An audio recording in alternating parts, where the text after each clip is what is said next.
Hi, I'm Jeff. I'm Matt. This week we're going to look at Wizards Lizard Challenge Mode. This is a feature we've been working on for a little bit now, and we're hoping to launch it on Steam in the next couple weeks.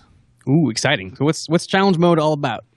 Challenge Mode is basically a kind of alternate way to play the Wizards Lizard content in a little bit of a different format. It's kind of smaller levels that are supposed to be challenging, and then you can get rated on your best times.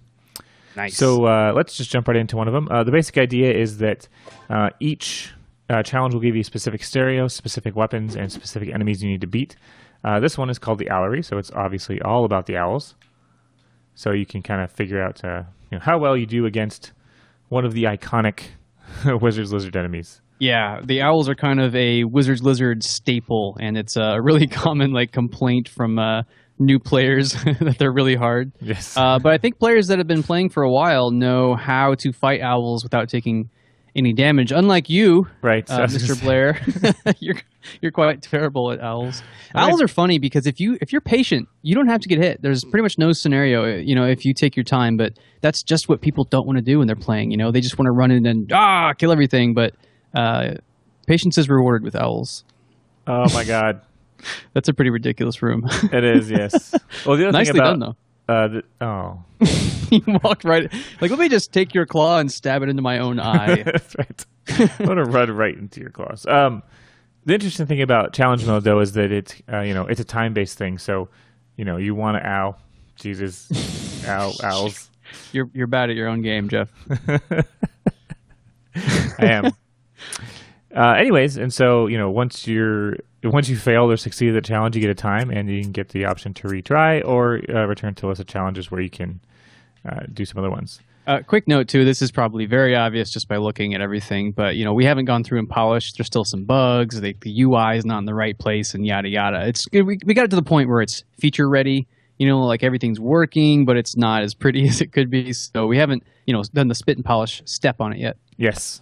So you're going to see cool stuff like this boss rush mode. Ooh.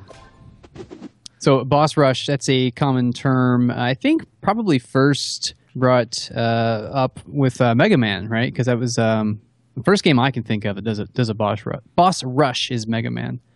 But basically what it is you have fought the bosses before in the game design, but now you have to fight them all in a row. Yes. It's really rough. I don't even know if I'll be able to get to the sewer hag because I've only given myself a sword.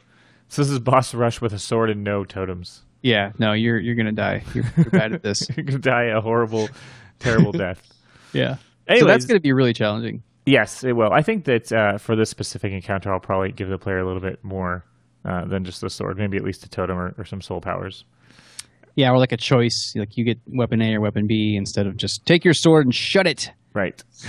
It's also worth noting that not all the challenges are going to be combat based. How well can you dodge and kill these owls? Some of them are going to be more puzzle based because we have some mechanics like the light and the dark blocks and the keys and the chests. So why don't you show us the mausoleum? Actually, that's a really cool one.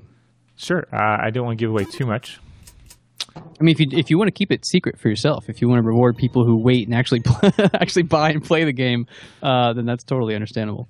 I'm planning on doing a couple different puzzles, so maybe I'll just show you a little bit of the mausoleum. I like this one. This is a fun one. So you can see it kind of starts out with a little bit of eerie, empty rooms. And you're like, why is this so easy? Yeah, this is the easiest challenge I've ever played. Am I going to be able to get through this no problem? And then you come to this room and you're like, oh, what's happening here? There's a key. I guess I better get that. And how do I get to this chest? Okay, I guess I got to be dead. How do I get to be dead? I don't know. Let's find out. Shall we find out? Okay, so there's a wall here I can move through. No! But I can't get out.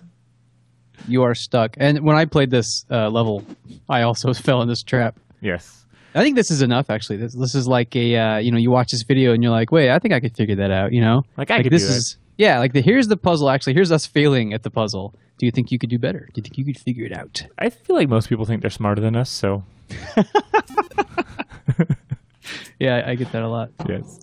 Anyways, that's the challenge mode feature. We're going to be bringing it to Steam beta, hopefully very soon in the next week or so, and then pushing it live It's kind of the feature that we intend to launch with maybe a handful of really interesting deep challenge modes, and then progressively add more, every so often. And it should be noted that we just dropped the price of this game like today to $10, so it's a steal. Go get it. That's right. And we launched trading cards. So now, for all of your hard-earned playtime, you get rewarded with Wizards Lizard trading cards. Awesome. Great. Well, don't forget to subscribe if you like our videos, and check us out on YouTube and also www.lostdecadegames.com. Ship it.